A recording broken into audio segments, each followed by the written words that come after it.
Hello, everyone. Tom here, bringing you another episode of the Noise Brigade with Bobby. And You. this time we have another special guest, someone that I actually did a couple episodes with whenever you were on the shelf with whatever ailment you had. Got herpetosyphilitis? I think that's what it was. Yeah. So, special guest is my wife, Danielle. Danielle, you want to say hi? Hello. Hi. So we, Bob, you and I had a lot of fun doing our Sega episode, and then doing those retro gaming episodes with Richie. That this what kind of sparked this one for me was simulation games.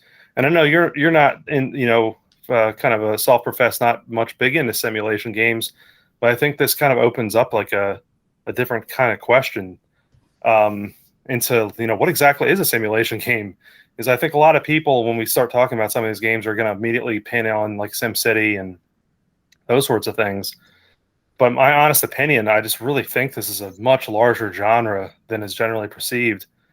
And I just think that there's, can be simulation layers to many games, and including sports games that would generally just be considered a sports game. So I thought this would be cool to kind of dig out some ones that we may have touched on before and talked about. But then I wanted Danielle on this because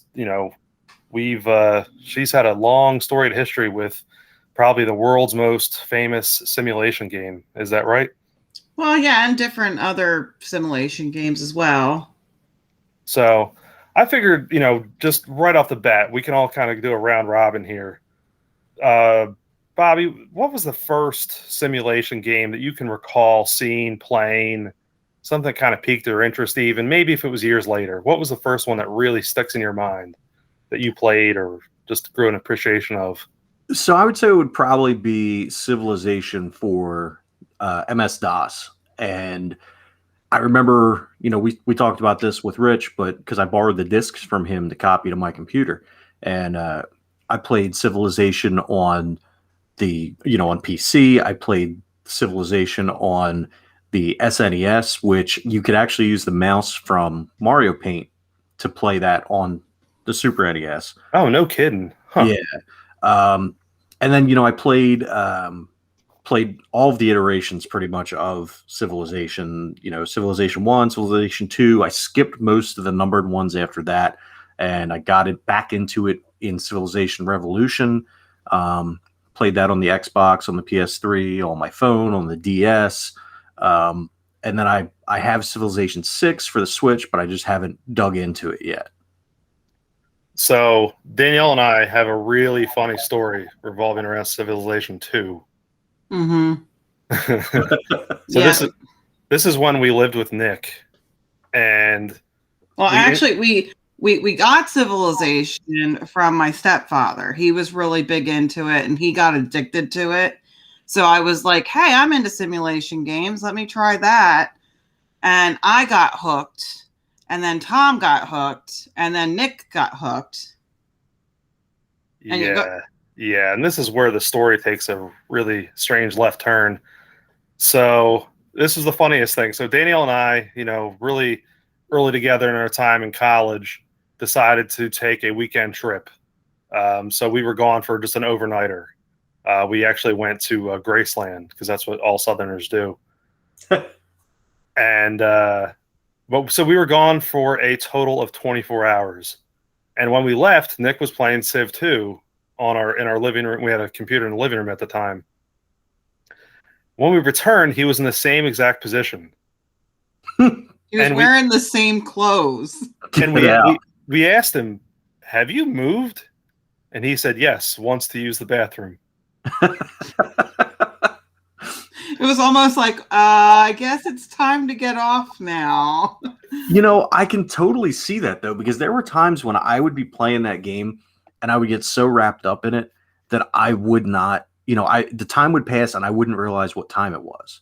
Yeah, oh, totally. It was a lot like Oblivion for me. Like when I got Oblivion on a 360, I could play that for like a day, literally 24 hours, and not realize, oh crap, I've been sitting here for a day.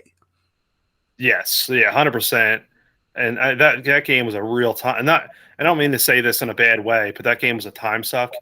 But it was, yeah, it was addictive as all get out. So it's funny, kind of switching gears, and I thought about this. One of my first earliest memories of seeing a simulation game that I really liked and I really wanted was a buddy of mine that I grew up with had an Apple II, and he was playing a game called Micro League Baseball, and it was an early '80s baseball simulation game, and it really, it was intriguing to me because at the time it's not like the video games were like super in graphics or anything, but the better ones were obviously more arcade style, and I saw this and it was a completely different spin on it, with statistics and these different things. And it was like, what is this? This is really cool. And even at a young age, I just grew really, it was just fascinating to me. But moving on here, though, and I know a couple of these, I know try to keep as chronological as we can, but we'll probably jump around. This is what we usually do.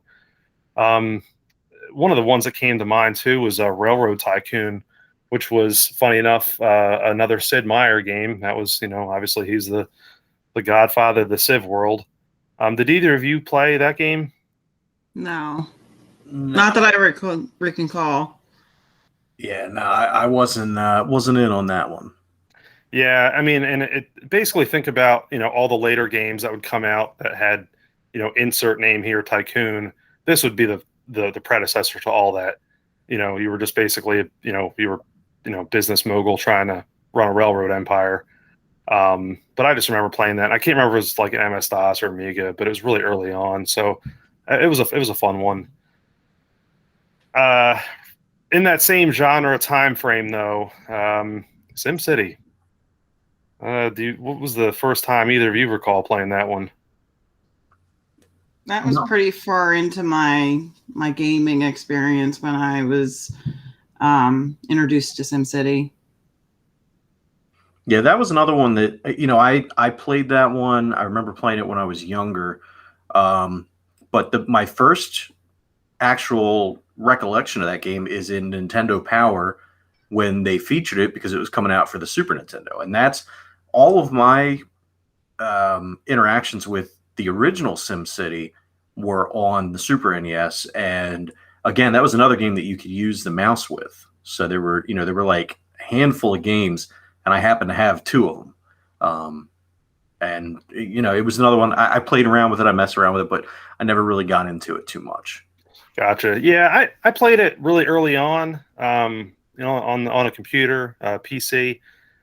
But of course, that would lead later into all the other iterations of that game. And I really remember really liking SimCity for the Super Nintendo because you could do like the Mario statue in town, and it was just different because you had some of the Nintendo components to it. But around those same years and stuff, Danielle, you had a really funny note on here about one of the first simulation games that you were into. So we need to hear this one. Yeah, the first simulation game that I pretty much had experience with, I did not understand at all. And I just looked it up. It was 1987 when that game came out, and it was Leisure Suit Larry, the Land of the Lounge Lizards. I remember that game. Yeah, and my friend's dad had it, so we would go over to her house, and like they had a computer, and like nobody in the neighborhood had a computer. So like we would go over there and play all the games that they had. And like she had an older brother that was like 4 years older than us. So he kind of had the idea of what that was about. And all three of us would sit there and we would play this game. And I mean, it was a simulation game, but totally did not understand it because I was pretty naive. I mean, and it was 1987, so yeah, you were pretty young at that time. Yeah, I remember it being like naughty, but I didn't realize just like how funny that was. But like right around that time, our school got a computer lab, and The big ones, like the big floppy disks that everybody were fighting over, was Oregon Trail, which I think is a simulation game because, yet again, you're picking your own adventure, and it's never the same adventure twice. And then Winter Challenge, which was loosely based off of the Winter Olympics. So like you could do like the downward skiing and stuff like that. So those are my two like real first simulations that like I'd be okay, telling my mom.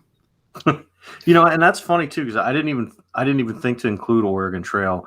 But yeah, Oregon Trail was cool. And then, they came out with the even better versions too. Like I remember the first ones that I played, it was just like, oh, okay, pick what you do. And then, but it was all pretty much just text based, but there were like little minimal graphics. Then it got to the point where you could actually go out and shoot like rabbits and bears and stuff. And it got pretty awesome. Yeah, I've loved that, and I wish that they would bring that back, because I do think that it does, especially when in education. I feel like that brings up some like skills that kids lack today. So I wish that they would bring back like the old school Oregon Trail. So, fun fact: you can actually buy a handheld version of it. That is the exact old school that we used to play. Yeah, I'm not buying that for all of my kids, though. I don't think that our tech department has that in the budget. No, sure they do. What the funny thing is? I was looking at this because I was curious to see how old that game really was, and this blows my mind. Either of you know when that game was actually first developed? 1982. 1971. Wow. 1971. No idea. I didn't realize it was that. Now, it was meant obviously running on a computer that no one had, but right. But it grew to prominence obviously in the 80s. That blew my mind. No, but I think that's what makes this such an interesting topic. Is that I certainly didn't think that I would have included the Oregon Trail either. And if you think about it, that's exactly what you're doing. You're trying to simulate the experience of what it was like, moving across, going west in the 1840s. Exactly. Yeah. So that, to me, that simulates an experience. And funny enough, so does Leisure Suit Larry, but a little different. It's a different kind of experience. But that's what makes it such an interesting topic. Because I think you can have these really broad category for things that it just has the word sim in the title, so it has to be a simulation game. Well, that's true, but then you have things like Oregon Trail and some of these other ones that we've already talked about that they don't necessarily have sim in the title, but very easily could fit into at least simulation, or that could be an included genre. Going back to some of the sim games, though, some of these I know that we've all played or at least heard of: Sim Earth, Sim Ant, Sim Tower. Do any of these ring a bell or resonate, Bobby, on those? Yeah. Sim Ant. I remember playing at one of our neighbors' houses on their PC. I had no idea what the hell I was doing. I just knew I was a yellow ant, and I just thought that was kind of funny because it made me think of the term piss ant. And aside from that, I didn't really know what I was doing, and it was.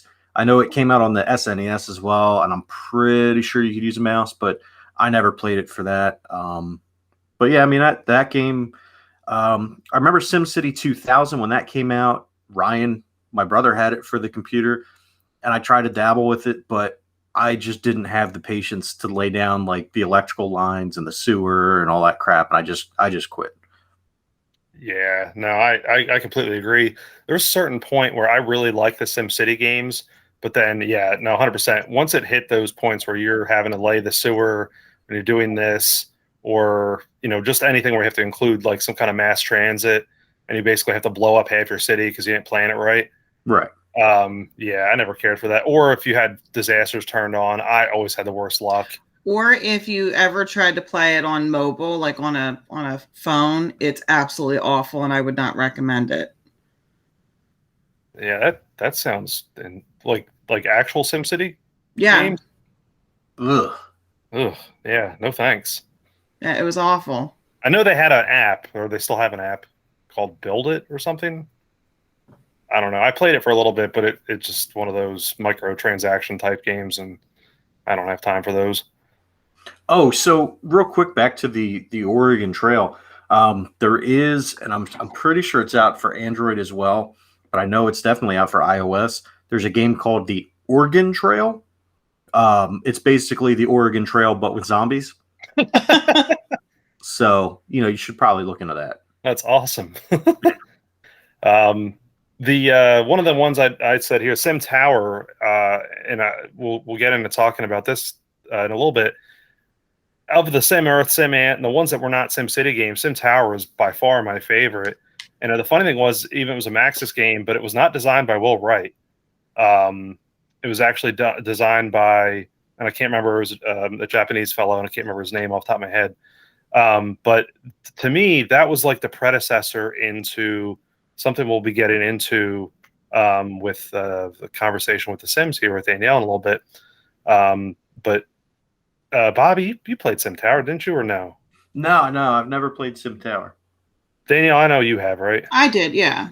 Yeah. So the one of the things I really liked about that was that you could actually, you had to build condos and you had to put restaurants in there. And the neat thing was you had to keep people happy.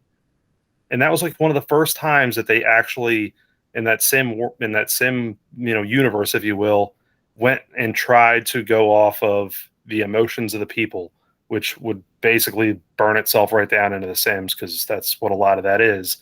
And Sim Tower really was like one of the first games to really, kind of shine a spotlight on it, which is funny because it was not a Will Wright game. So yeah, that's a fun one. If you can ever abandonware it or whatever, that's a fun game. It's pretty simple and straightforward, Yeah, I feel. yeah, it really is. I mean, the whole thing is you're building a tower. I mean, Like when you compare it to like Sim City, I think that like Sim Tower is a lot easier to understand. yeah, yep. Yeah, so that might be something to look into. I mean, that would even be good probably for Peyton to play too. Yeah. Yes, yep, yeah. It's a good one. It's one of those I kind of wish would have. It's got kind of a little bit of a cult following still, but it to my knowledge was never like recently re-released on anything, so it's kind of fallen in that abandonware type status. I could be completely wrong, but the couple of these other ones, Bobby, you and I have talked about this one several times over. Baseball Simulator 1000. I had to include it because hell, the word simulator is in the damn title. Right. No, absolutely, absolutely. And yeah, it's a baseball game, but yeah, I mean, as well as I do, it's a simulation game. Yeah, absolutely. And that's the thing with a lot of the baseball games. And what I really liked about another game that we've talked a million times about, Baseball Stars, Yes, is the statistical aspect of it. Where like when we started playing baseball games on the NES, you would have statistics in the game, but it was preset statistics, and it was basically a way for you to tell, oh, this player is good, this player sucks. But Baseball Stars and Baseball Simulator were really where you would have statistics updating in real time. And that was always something that added an extra layer to it for me, because that was one of my goals in each game. Was like, okay, well, this guy's hitting 600. Let's see if we can get through the rest of this series at 600 or higher. Or this guy's got 25 RBI. I want to leave this series with him over 30, something like that. And it helped change the strategy that you would play the game with. yeah, no doubt, and I think it kind of rolls right into another one we've talked about several times over, Tecmo Super Bowl, because it was very similar in the setting that it kept real time statistics, not because it wasn't baseball, you didn't see it, Right. but it did at halftime, and then of course at the end of the game, you had the great thing was you had the leaderboards. Yes. So it's like, oh yeah, I ran for 600 yards with Bo Jackson in this game. Let's see if I can, keep that up in the next game. Oh, absolutely. And that was, that was something that it's funny you mentioned that too, because my friend Mike Nicotra, he got me hooked on this part where try to get every single offensive yard with quarterback equals and every single touchdown with quarterback equals. Oh, wow. And see if you could do that. Now, because I'm, dumb, I want to try and play with, I want Heath Sherman or Keith Byers to end up getting some yardage running. Sometimes I put Mike Quick in at running back, or Freddie Barnett or Calvin Williams or anybody, and I'd put Keith Jackson out at wide receiver just so I could get him yardage receiving wise. And I would just do that. And I even do that today in 2K5, which, yes, I'm still playing frickin' 2K5. Like, I just won the MVP with JP Lossman, who is one of my original draft picks from when I redrafted. And not only did he win the passing title, but Brian Westbrook got hurt in week 12, and he was the leading rusher in the NFL. Well, I couldn't very well not win the rushing title, so guess who won the rushing title as well? You got it, JP Lossman. So, maybe it's a little cheap, but you just figure out the ways to do it. And it adds that little kind of like before achievements were a thing. It was like personal little achievements you would set for yourself. Yeah. And it's all based on the statistics.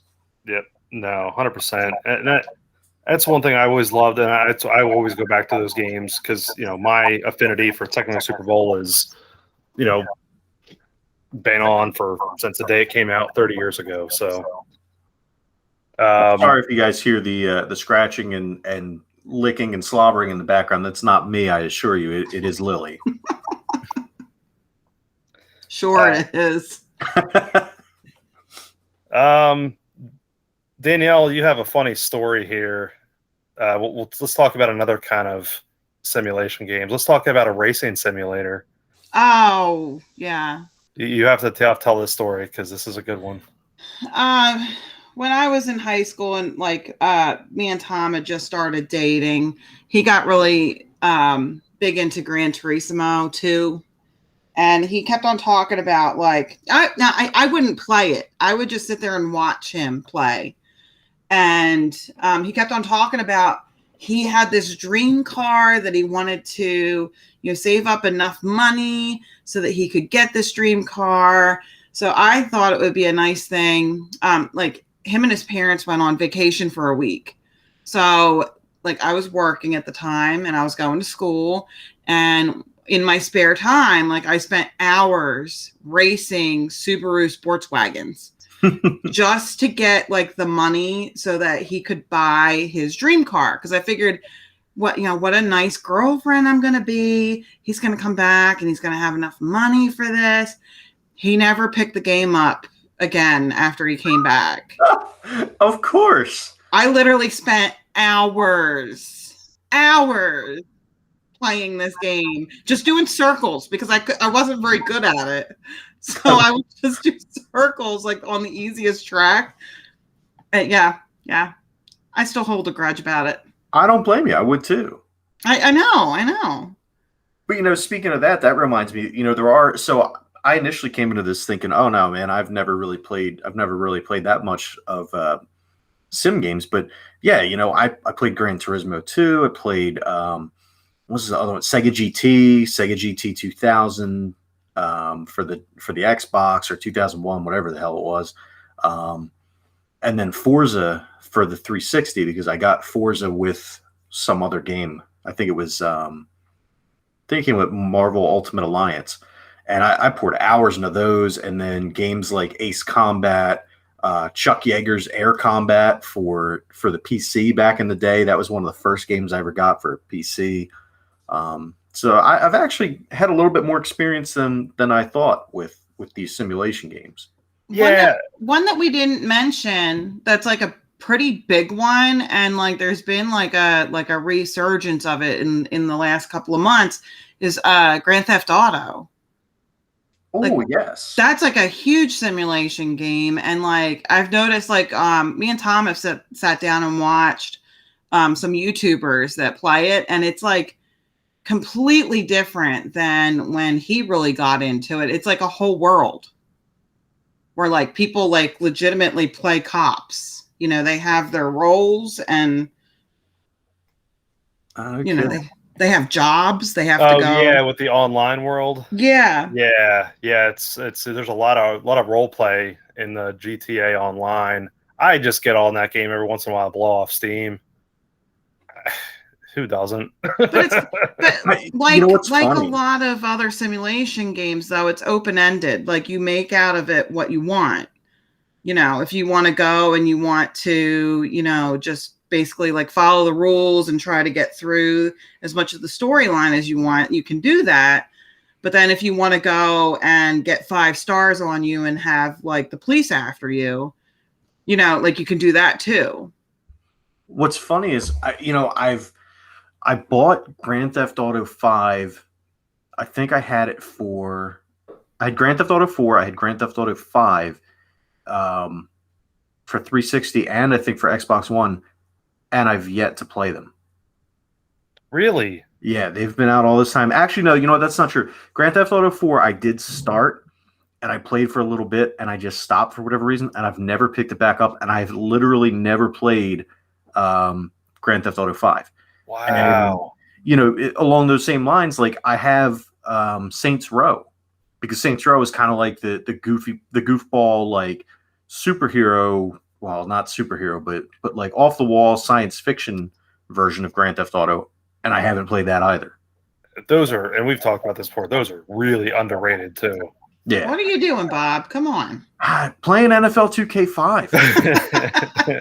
That's it, man. I play NFL 2K5 and Fire Emblem, and that's pretty much it. That's all I do. You know, and I'll take a break for Pokemon games, and I have no room to speak. I pretty much just play Tetris 99. So He does. Yeah. He So does. I mean, I'm sure if I look at my, and it's reset, which makes me angry since I switched consoles. Since I swapped out my original Switch for the Mario Red one. I think all my timers reset, so it doesn't show the like 800 hours that I dumped into Fire Emblem or the like 2 million hours I dumped into Breath of the Wild. Luckily, it doesn't show the probably 5,000 hours I dumped into friggin' Pokemon trying to hatch a shiny Pokemon. But yeah, I mean, I have these games and I really want to play them, but then my biggest thing is, and you guys can relate to this. Peyton always wants to be around and watch everything I do on a game console. And he's starting to kind of get away from that. Now he's watching his YouTubers or he's playing his own games, and I'm having to yell at him to not play violent games, which I never thought I'd have to do. But so the violent games for me have kind of taken a step back. But it's fun. It's fun, and I really need to get back. I need to get into it. But my luck, I won't play another GTA game until GTA 6, which is probably not coming out for another 10 years. Yeah. That's Danielle can certainly back me up on this. Whenever I touch those games, it's well after the kids are in bed. Yeah. I refuse to play anything that's remotely. We'll play Skyrim. It's funny. I will play that because Danielle's stepdad plays that a lot too. The kids around, but for the most part, 95% of the game is just walking around. Yeah, so it's not like it's just ultra violent. It's like Lord of the Rings. I was just going to say that. Exactly. It's a game about walking. Yeah, exactly. It's not wrong. It really is. You're just wandering and traveling. So, yeah. But I mean, that's kind of where the buck stops. I try not to play too much of anything. And like I said, at this point, it's just a lot of Tetris 99 anyway. So, now he will play that when the kids are awake, though. Well, those poor block people that you're just annihilating. That's kind of like genocide, man. Yeah. He gets very animated. Like when he gets like in first or second place, he gets very animated.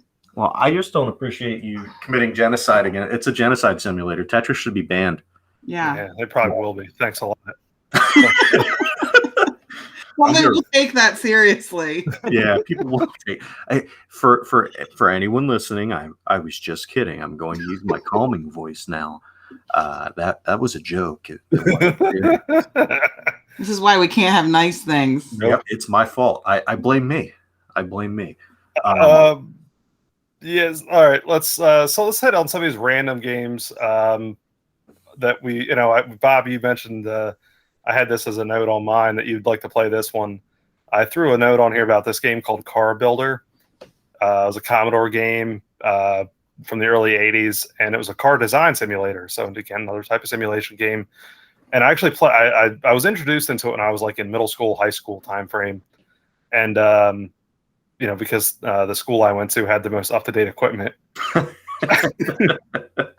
But the cool thing about it was that you basically could design this car and you had to throw it in a wind tunnel, and then it would give you like these aerodynamic like type statistics about it, and it basically to show you the efficiency.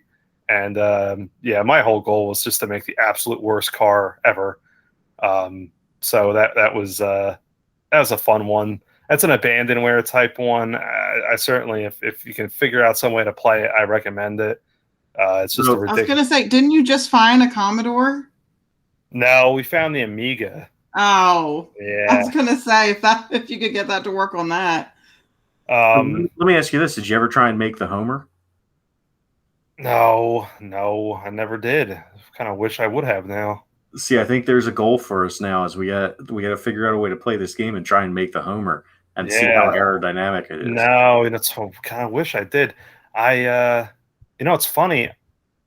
That episode came out. We were in like what? That was like one of the first few seasons, wasn't it? Yeah, because it was the big deal that they got Danny DeVito to voice. That's right. Yeah, I don't know why that would have never crossed. Maybe I did. I just don't remember. Unky Herb. That's right.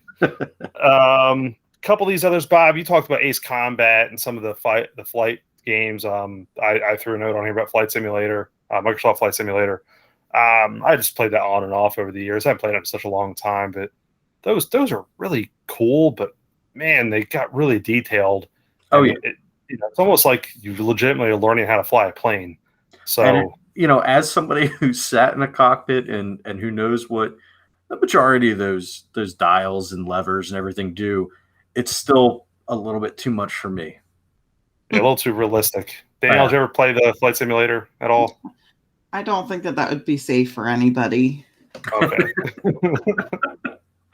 I'll remind you that I drove my car into a ditch. So this is true. It came out of nowhere. I do that. I had a quick note on here. I've mentioned this game before. Extreme Warfare 9000 text-based wrestling simulator. That the guy that developed this, I'm a huge fan of. His later work though is really, really, really detailed. He's the total extreme wrestling guy. Gotcha. Yeah. His name's Adam Ryland. Just really smart dude, but my goodness, you really have to devote a lot of time into it and kind of know what you're doing to play these text-based simulators. I think the one I really liked about the one from, Extreme Warfare 9000 from 20 plus years ago was that it was easy. It was just, there wasn't a whole lot of things you can do with it, but it was enough to keep you entertained and not enough to where it lost interest. And I think there's a fine line with simulators and that kind of thinking. One on here though, Bobby and you and I both played, and we've talked about before, Baseball Mogul. You want to hit on this one a little bit?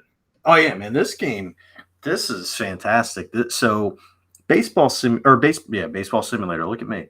Baseball Mogul. I actually got it was a demo, but it was basically the full game. It just didn't have certain things in it, like pictures and it had what did it have? It had some like messages about, hey, buy the real game, but I could play the entire thing, and I got it free in a PC Gamer mag.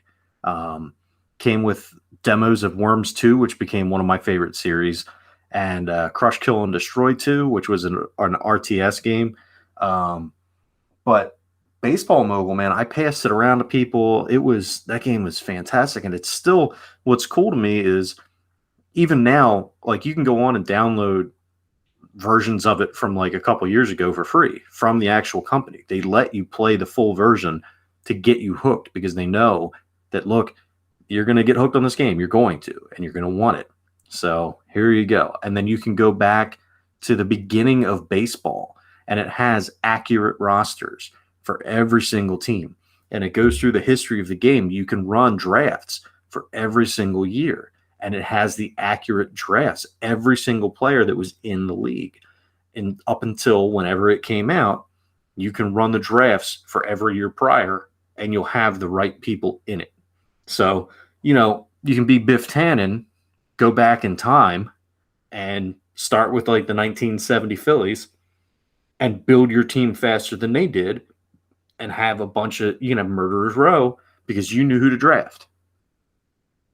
Yeah, no, I remember reading kind of like you. I saw in a magazine that this game was coming out, and I remember getting the demo, but then immediately like getting maybe the full game for Christmas. I don't, it was one of those deals. Absolutely love it, and it's one of those games that like, and I've mentioned this before, that I thought it was so cool that like you could set like the ticket prices and the concession prices, and you had a whole other layer to it. You weren't just going after your players; you were going on the front office side, which was different than anything else at the time.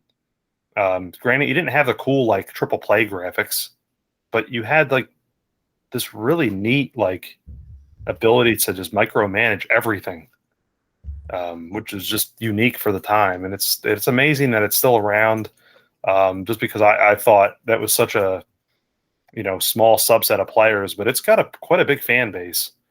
So I love that game. Such a good game. I haven't played it in a long time, but that's such a fun one.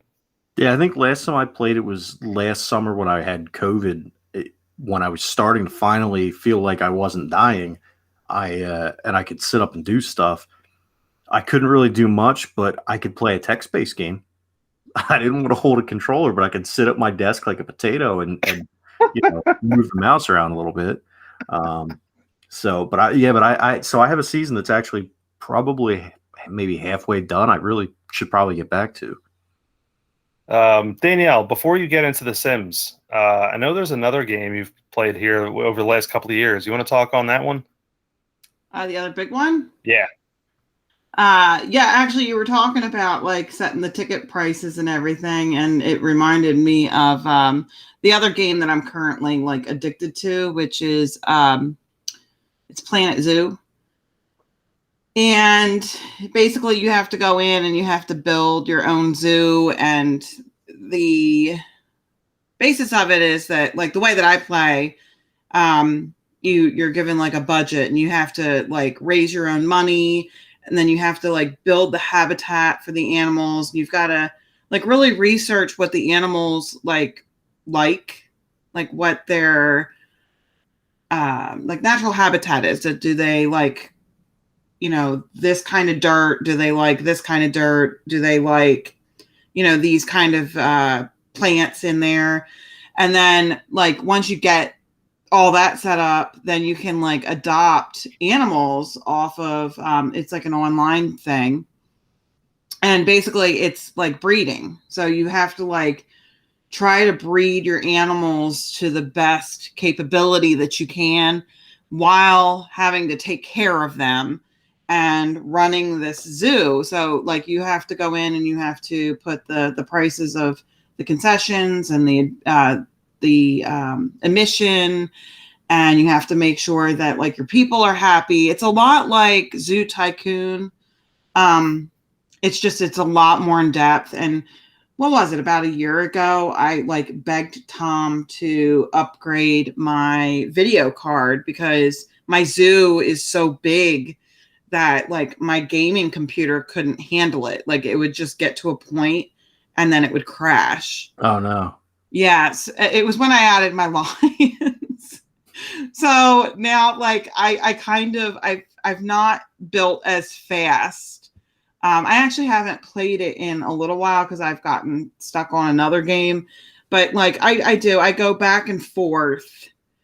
So like I'll get like the bug in me, and then I'll sit there and literally he will have to peel me away because I'm like, no, I have to like build this lion enclosure. My lions are not happy, but I mean, it's really cool. And I would love to like record going through my zoo because like you can do it like first person.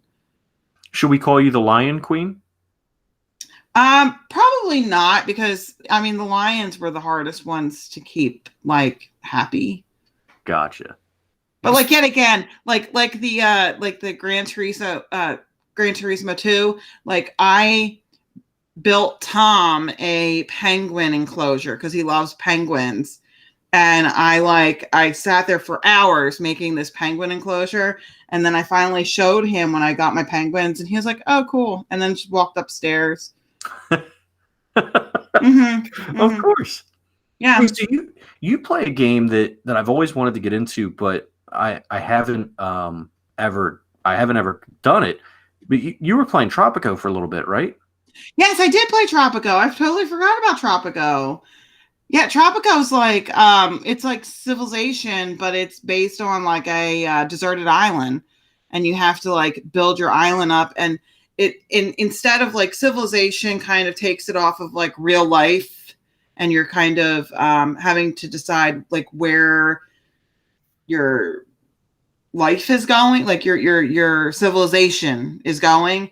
Like Tropico, it's like basically you're this deserted island, and it's like you can like go into tourism or you can go into like industry, but yet again you have to keep your people like happy. I haven't played that one in such a long time.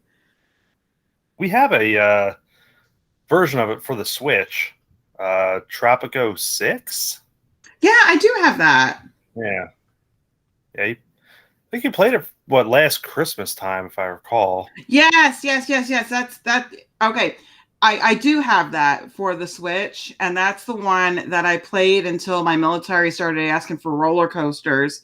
And I was like, this is getting to be too much like real life, and I can't handle it right now. Like, literally, they asked for a roller coaster. And yeah, like, I liked it playing on the actual computer because I felt like on the Switch, I felt like I was like limited to what I could do. Gotcha. If that makes sense. Yeah. I haven't played that. Like I haven't played that since December. Yeah, because I remember you playing it when you were down here. Yeah. And being like, oh man, Tropico on the Switch. Okay. Yeah, it's very frustrating. I don't know if I would recommend it. Well, good to know. Like the actual video game was like beyond fun. Like yet again, it was one of those that like it just sucks you in, and like you could think that you're playing for 10 minutes and it's been like 3 hours. Yeah, it's one of those. It has that Civilization, bite to it. Gotcha. Bobby, you mentioned one on here that, man, this was such a good game, and I talk about simulation games that I don't really think it gets the simulation tag put on it, but it's to me it's kind of fits that genre really well. Is Animal Crossing. Oh God. So you simulate everything. yeah. My original so I actually played the original American release of Animal Crossing back on the GameCube, and it's actually, back then it was cool. It wasn't as fleshed out. It wasn't as, there wasn't as much stuff to do. But what I really liked about it, and this is going to sound really dumb, but there were two things. There were these things called gyroids that you could find, and you could dig them up and put them in your house, and they were like little robots that would like make weird motions and noises. So I like trying to collect them, but you could actually, and they patched this out of, there's two different versions that came out for the GameCube. There's one version that was the original, and there's an updated version. And the original version, you can actually dig up or buy or find NES games. So they put an NES emulator into Animal Crossing for the GameCube, and you could find like all these classic games. Super Mario Brothers, Mario Brothers, Metroid, Kid Icarus, Excite Bike, Punch Out, like all these games, the full game, Ice Climbers. You could find them all, and That then is you could really set them up cool. in your room and play them. And then they took that out because why should we be able to have nice things? And then so what was funny is that game is actually the reason that I ended up getting rid of my GameCube, because my youngest sister Chelsea would always want to take it and play it, and it got to the point where she kept on taking it into her room and playing it, and my parents were like, you know what, fine, we'll just buy it from you so that she can have it and play it. And so they bought my GameCube and all the games and everything, and I used the money to buy a PS2. Ah. And then there were other iterations that came out since then. There was Wide World, I think was what it was called, or Wild World, that came out for the DS, and then there was City Folk that came out for the Wii, and that was cool because it had a microphone, and that was the first one where you could really go online and go visit your friends. And then there was New Leaf for the 3DS. Now I skipped the DS version and I skipped the Wii version, but I did get back into it on the 3DS for a while. That was pretty fun. Played a lot of it. Don't really remember much of it other than fishing for sharks. There was an island you could go to where the sharks hung out. So you would go to the island and then you would fish for sharks and then go back. And then obviously, the cultural phenomenon that was New Horizons for the Switch that came out. It's been out for over a year now. And I dug into that really hard at the beginning of COVID and played it for a while. And then after like probably 3 or 4 months, actually probably I think right around when I got COVID, I didn't have the energy to play it and I stopped playing it, and I just haven't been back to it since. I think that happened with a lot of people because we got into it really heavy too. And I think that it was like the perfect timing to put a game where you could go and like visit people and like have some sort of like normalcy. But then like, it's like, the repetition of it was what got me. Yeah, and that's what it was too. Like it became a part of my daily routine. Like when I would go to work, I would come home from work, I'd sit down, I'd log into Animal Crossing, I'd do my daily tasks, and then I'd go to sleep. Yeah. And it became part of my routine, and then it just it got to the point where I was like, oh man, I'm really tired, but I really need to log in and do that. And then once it started becoming an obligation, I just lost my desire to play it. Yeah, totally. I agree. And you mentioned the other versions of it there too. I'd be remiss if I didn't say that Katie actually got really big into Happy Home Designer, the 3DS. There's a the spinoff, yeah, spinoff. It was one of those games we picked up really, really cheap, and she really got into it. Yes, she did. There was along with that, when that came out, I think there was a game that came out for the Wii U called Amiibo Festival. It was like a Mario Party ripoff, but you had to have all the stupid little Animal Crossing amiibo to play it. Oh, okay. Huh. But what was the Happy Home Designer? I'll be honest with you, I've never played it. I just assume that you design a home. Okay, makes sense. Well, you know what we forgot too is it actually came out on iOS and Android too. What, Happy Home Designer? No. There's an Animal Crossing. It's called like Animal Crossing Happy Camper or something. Oh, that's right. There is. Yeah, you're right. I never played that actually. It's Pocket Camp, right? Yeah, maybe it's called Pocket Camp. I played with it for like a couple weeks or so, and then I just fell off of playing it. I gave my account to Peyton. Here, real quick, before we jump into the main event here, Bob, you may know note on this one. Goat Simulator, love it. Dude, love it. the first time I played it, the very first time, I don't think I've ever laughed for as long and as hard as I did playing a video game. besides maybe the first time I played Conquer, or like the first time I saw the Great Mighty Pooh or something like, But let's just say every time that you would play that game. Fair enough. Because yeah, we've seen it several times where you were like Doubled over in laughter. Yes. Nearly urinating on myself. I was just about to say that. But dude, Goat Simulator, it's so bad, and it's intentionally bad. I mean, that's part of the charm of the game. There's not.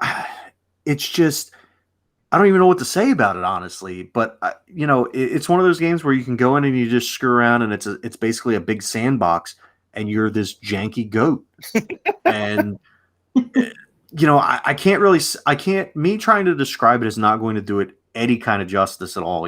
If you're listening to this and you have not played it, so like the other two of you that are listening, if you haven't played it, you've got to try it.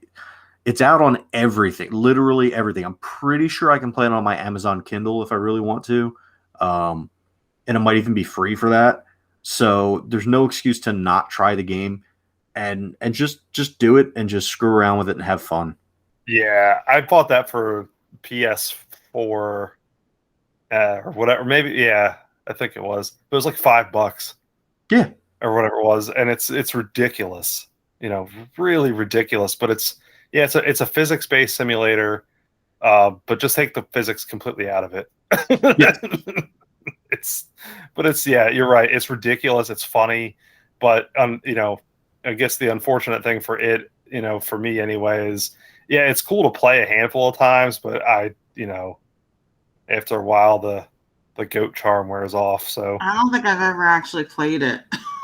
Well, the one nice thing, or I guess I don't know if you want to call it a nice thing, but one of the things about the game that's good and that's kind of tried to keep it fresh is they've been kind of crossing it over with other games. Like, do you remember that game? What was it called? Payday, where you're robbing banks and you're like a four person team and you have to rob banks. Yeah, I never played it, but I know what you're talking about. So they came out with a version of Goat Simulator that's mixed with Payday. And so I don't know how it works, but I know, I bought Peyton for his Switch, the Goat of the Year edition of Goat Simulator, and it came with every single expansion. So there's like goats in space. There's a goat. It's like a fake MMORPG. There is a goat. There's goat zombies, goat payday, and like there's a bunch of different other versions of it, and it's all under the same thing. So they've tried to spice it up and tried to add a little variety to it. But again, I haven't gone back and played any of it, but I haven't played that one in a while. All right, Danielle. Yes. We would have to spend some time here and talk about what, to me, arguably, is the world's most famous simulation game. Well, I mean, it's right there in the name. Go ahead. Okay. So I've been playing The Sims since they first came out in 2000. I got it either like the month that it came out. I believe it was like as soon as it immediately came out. And I've played every game since then. So we're up to like the 4th generation of the game. And they're currently talking about the 5th one coming out. And I will probably end up buying that one. I go through spurts where, kind of like what I said with the Planet Zoo, I'll get like super focused on it, and that like will just be all I think about all day. And then I'll get frustrated or I'll get bored with something, and then I just drop it, and I'll drop it for like a couple of months until like a pack comes out, and then I have to have the pack. So like right now I'm in the cycle where like I am absolutely obsessed, and this is probably the most obsessed that I've been in a while, because they just put a farming pack out. So I have a family that's like raising a farm, and You know, it's like basically like what I would do in real life if like I had a green thumb and, you know, like could actually do that. You know, like they've got a cow and they've got chickens and they have a llama. And I mean, it's just it's crazy. Like yet again, like simulation games, I feel like especially The Sims, it's very open-ended. There's no way that you can like win the game. There's no objective to win the game. It's how you play it. So like some people do legacies, and that's currently what I'm doing right now is I'm trying to see how many like generations I can go through. But I mean, yet again, there's people that like, you know, they like to, you know, kill as many Sims in, you know, different ways. And I mean, it's just, it's how you want to play. It's how you want to play. And they've been very, like, since the first one came out, they've been very open towards modding. So it's very easy to mod the games. So if it's like, if the main game doesn't have what you want in it, it's so easy to go out and just like find custom content or like a mod that somebody's created. I mean, it's just, it's like this whole world that like, I don't think that a lot of people see. I have like tons of custom content, tons of mods that make my game fun for me. But I truly believe that like I was born about 10 to 15 years too early because like I never talked about like me playing Sims because it was something that like people made fun of because it wasn't like, you know, like baseball games and football games and like shooter games. It's a game where you're basically playing a person, you know. So like I never came out and actually like talked about it. But now it's like you go on YouTube and there's people that are making like livings off of like recording themselves playing and talking about like what they're doing. And it's like, I would so love to do that. But I mean, like they're all like 24, you know, and I'm sitting over here like also 24, but with some experience. And, you know, it's just amazing to me that like how far simulation games have come because like back in 2000, it was something that you didn't talk about, you know, and now people are building their careers around it. It's just mind blowing. The one thing that you mentioned with modifications to that game, and you need to kind of, you know, pat yourself on the back. I remember when The Sims 2 came out, you were actually creating quite a bit of custom content and yeah, I did. And putting it out there for upload or for download, excuse me. And you know, it was crazy because I remember you would throw something out there, and this was the crazy thing to me was that you were basically taking like real paint, for example, real colors of paint that you would find at Home Depot, and putting it out there, and then adding molding to it for your walls. Yeah. And you were throwing that stuff out there, and the fact that, and I remember this distinctly, you know, you were like well over 100,000 downloads of that stuff. Oh, I was. Yeah. I had like a little like area of the internet where like, you know, like people downloaded my walls and they played with it in their own games. And I mean, that's so like mind boggling. And I would totally do that now, but it's much harder to do that in The Sims 4 because they have all different like levels of walls. So, but I mean, I thoroughly enjoy it. I love going and looking for custom content. I mean, there's a ton of like really cool stuff out there that people have created. And as I said, there's people that make a living just off of making stuff for the game. Like they can only charge for like, I think it's like 2 weeks. I think that's like in their like EA's like term of use or whatever. So they'll be able to like have an early access for like 2 weeks where you can go in and you can download things early.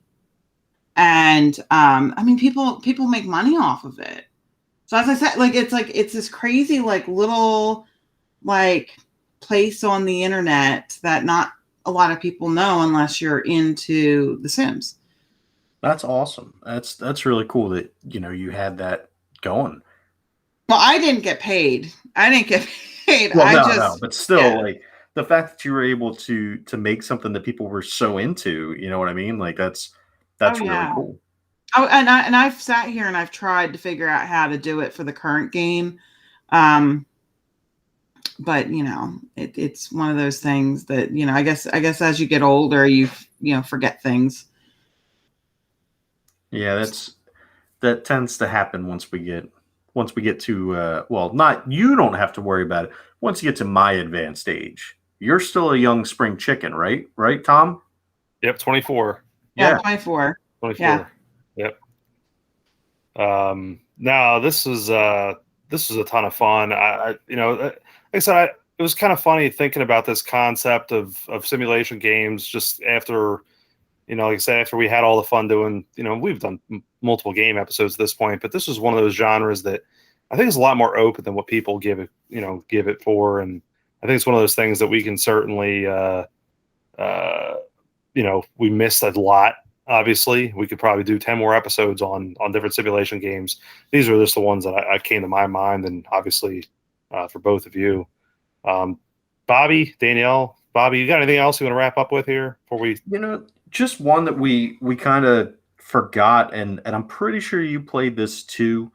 Um, was I know that it was on all of the versions of Raw versus SmackDown, but I remember playing specifically on the PSP, and I want to say it was Raw versus SmackDown like 2004, 2005, somewhere in that area.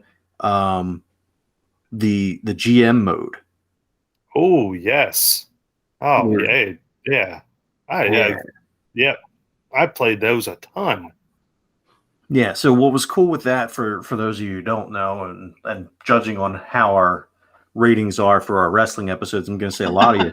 Um, so you had to pick your wrestlers, you picked your show, either Raw or SmackDown, and then you were in charge of making the highest rated show you could get.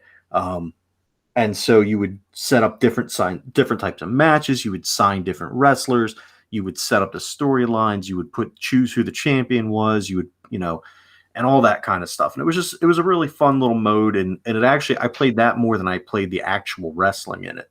I did too. Because that was the wrestling was, still kind of the same, not like it really hadn't changed much over the Right. course of the last 4 or 5 years. But that mode was like fresh and it made it really interesting. So yeah, completely agree on that. Danielle, did you have any other simulation games you wanted to hit on, or? None that I can think of, but I just wanted to put it out there that like I was saying, how there's a lot of people that think down on simulation games. People that play simulation games I would consider gamers too. You don't have to be sitting there and doing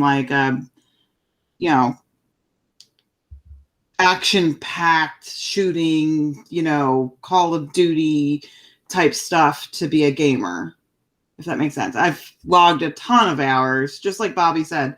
I would hate to see how many hours I've spent on just The Sims. Right. Yeah. I mean, and that's the thing. That's something that in everything, in music, in comic books, in just any kind of fandom, you're going to have the people that are always like, oh, well, you're not really a fan, or you're not really a gamer.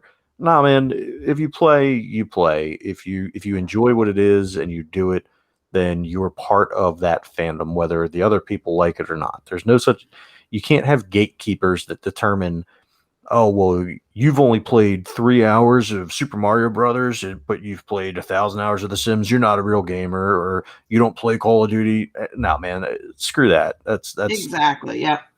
Yep. Yeah, it's a game.